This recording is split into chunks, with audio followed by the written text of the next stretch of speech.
Matthew 5:6-8 for us, please? Yes.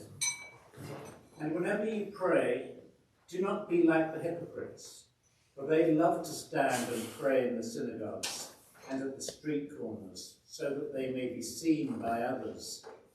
Truly I tell you, they have received their reward. But whenever you pray, go into your room and shut the door, and pray to your Father who is in secret, and your Father who sees in secret will reward you.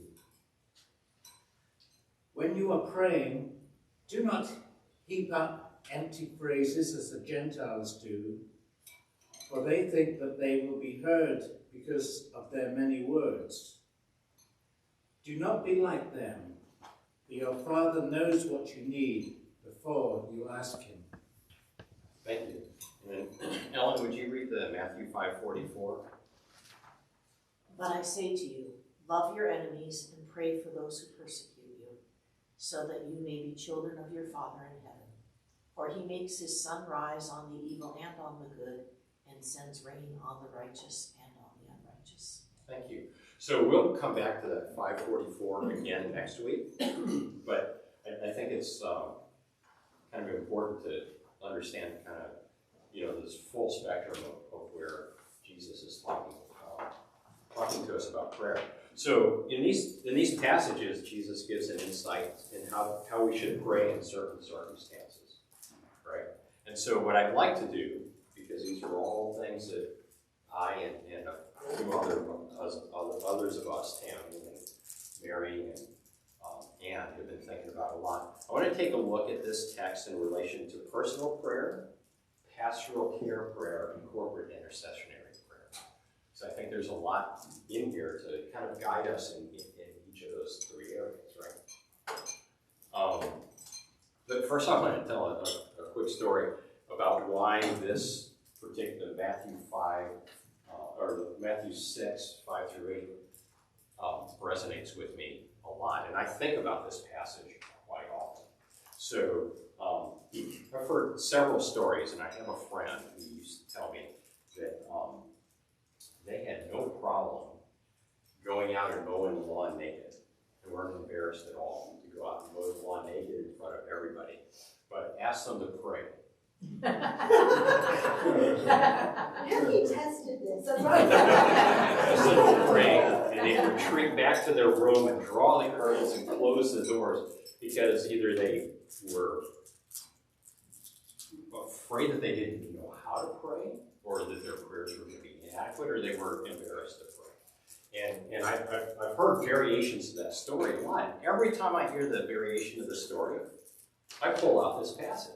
Because what I get to tell these people is, you're doing it exactly the right way. That's right. Right? You're doing it exactly the right way. And so, and so that gets me thinking about all these other passages of prayer that we're going to talk about. So over the next few weeks, as we look at prayer, one of the things I'd like to use as a rule of thumb for and this has been something that I've been dealing with for quite a while. Using as a rule of thumb on how we should pray, or how we should evaluate what we're being taught about prayer, is the 11th step of Alcoholics Anonymous. And so the 11th step of Alcoholics Anonymous says that we seek to improve our conscious contact with God through prayer and meditation, praying only for God's will for us and the power to carry that out. And I think that's a really great one, and I think about this. So in all three of those areas where I pray and prepare prayers, I think about that as a context. We should pray only for the knowledge of God's will and the power to carry that out. Now, does that mean that we shouldn't ask God to relieve our burdens? I mean, we just sang this beautiful song. Part of that is, I think when we pray personal prayers, one of the things that's really important is to get a lot of that stuff off of our chest, right? And let God know what our fears and anxieties are, and what we think that we need. remember, I said what we think. Right? And then once we unload that, then we ask for knowledge of God's will to carry that out. The other thing is when I was looking at the 11th step in Alcoholics Anonymous, and, I'm not the brightest bulb in the tree. So sometimes it takes me a little bit of time to figure this stuff out or learn about this stuff.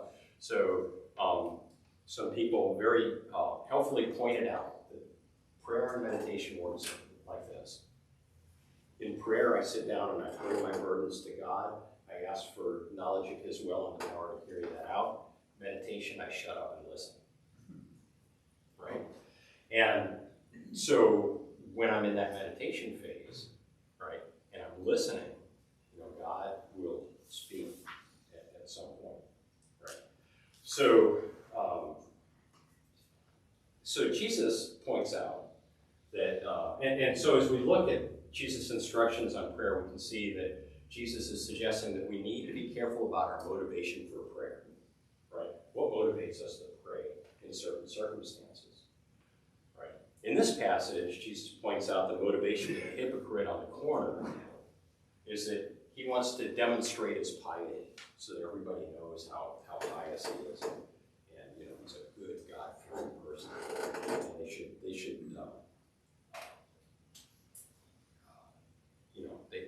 everybody should value him for that, right? So in order to avoid this, Jesus suggests that we keep our private prayers with God just that private, right? So that brings up the next question: does that preclude public prayer? Right. So if you do the thing that I talked about the devil doing, and we take some of these things out of context, right? You could say, well, boy, he's saying we shouldn't have public prayers, but that's not true, right? I mean, there's a very rich tradition of public corporate prayer in worship, right? Throughout ancient Hebrew worship, right? And one of the things I learned in our last Psalm retreat, right, is that one of the things that we should think about with liturgical worship and Lutheran worship is what we do on Sunday morning is ancient Hebrew worship plus the Eucharist. So we're following these very long-held old traditions, which include corporate prayer. So it doesn't preclude public prayer, just as long as we have the proper motivation, right? So as worship leaders, we pray intercessory prayers of the community. And the motivation for those prayers is to remind the community of important things that we should ask God for guidance for, and that as a community and individually, right? And one thing that helps us out is there's a kind of a basic formula for all those petitions that you preach or that we pray. And so you might pick up on this if you haven't already, right? That there's several petitions that we all put together in more or less a certain order, right? I do because I'm lazy that way. But and so we ask for certain things, but we ask for those things for the good of the community, not because we're trying to show our own piety, right? And I know, Mary, I think you use this too, right? And the ELCA has a really great resource where they have prompts for intercessory prayers for every week. And that kind of helps us to understand that, and it helps keep our motivation. So Jesus does give a caution here in verse 7. He says, when you are praying, do not heap up empty phrases as the Gentiles do, because they think they will be heard because of their many words. As Ellen reminded me as I was preparing for my sermon this past week, keep it short, Bill. So I try to think about that. And so we do remember the motivations for those prayers. And I have to say, I love the prayers that our worship leadership team puts together. And we have some really talented people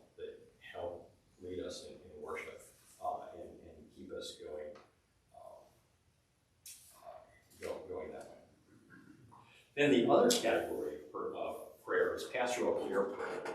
And this is something that, Tammy's getting a little taste of now. and I learned a lot about as I was going through clinical pastoral education, right? And this is a type of prayer I was really uncomfortable with because I just didn't practice it, right? And it's just like any other skill, practice is the key. And so, once again, when we're with patients or parishioners or just anybody that needs pastoral care, right, we need to remember what the motivation of that prayer is, right? And that is to bring the good news of God and the comfort of the Spirit to the person who's suffering some sort of a spiritual crisis, right? And that's the one thing that, and Tammy, I know you're learning this now, right? One thing I never really thought about in the hospital is that in addition to a physical illness, right, there's some sort of underlying spiritual crisis that's happening at the same time. That's the job of a hospital chaplain, is to try to help guide the patient through that. And one of the ways that we do that is we have conversations. And then if the patient is willing, then we pray together with the patient. And that's another interesting distinction that I learned, and I try to keep this in mind a lot, is, sometimes we talk about praying for someone, right? Even in a pastoral care setting, praying for somebody. And I tried to train myself to, when I was with a patient, talking about praying with the patient, right? So even if I'm the one that's speaking the prayer, right, I want to bring them into that action, right? Once again, so it's a thing that's now, we have two people here, but we're bringing something very private to God in secret, right? And we're asking for his answer. Now, fortunately, I had a really good mentor who was a young gal who was just finishing up seminary. She's goes to a Presbyterian church and grew up on a mercy ship, on the mercy ship Africa, and she knew how to listen to people and figure out what they needed to pray for. And she taught me that, and I'm forever grateful for her to learn how to do that. But there were two things that I needed to keep in mind when I was in that pastoral care context, and one of the things I still think about, and we'll talk a little bit more about this in the fourth week, but the first one is I had to remember my motivation for prayer, right? My motivation for prayer in this case is to find a way to ensure the patient about the Spirit's work in their life to help alleviate their spiritual crisis, right? And that usually requires some action on their part, right?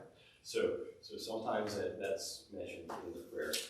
And the second one is that I need to be really careful, especially in the hospital setting, about praying for specific outcomes, right?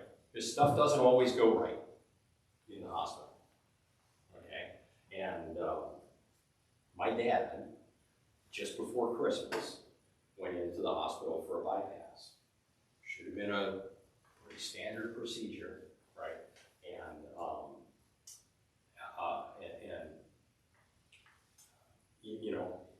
he had more health concerns than he let us know about, right? And he ended up in a coma, and took him 6 weeks to expire.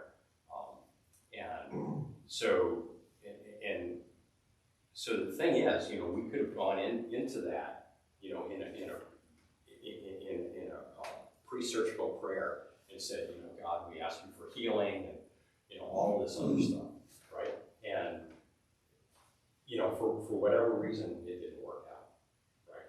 And so I started thinking about, boy, we should really be careful about praying, especially with patients, for specific outcomes. Rather, I pray for guidance for the hospital staff and comfort and care and knowledge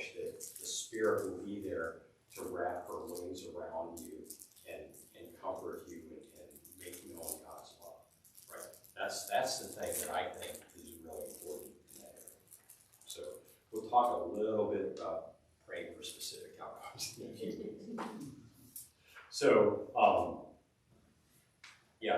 then the last thing I want to say before we start the discussion is that, right, when we look at some of these passages and talking about specific outcomes, and you know, there are some times when we might think that these kind of lean toward the claim it, the say it and claim it, name it and claim it. Thank you. See, philosophy. She knew I was going to go there. In verse 6b, it says, "And your Father who sees in secret will reward you." Right? But we have to be cognizant of what that reward is. Right? And the thing that I've learned, and this is the catch, here's the catch, is that God, I believe, God answers every sincere prayer, always. Frequently, in my case, almost all the time, the prayer is not answered in the way that I expect or even want. And if you want to hear a couple of other stories about that, you can come and see me personally. But there have been a lot of times when I did absolutely not want the outcome, the prayer to be answered in a specific way. I'm glad it was, because I wouldn't be standing here in front of you now learning about this with you all. So anyway, as we approach prayer in the corporate, pastoral, or personal setting, we just need to keep in mind our motivation for our prayers, and we need to, the purpose of prayer is to help us align our will more closely with God's will. So it sounds like a theme that might have been introduced last Sunday. So anyway, I prepared some discussion questions.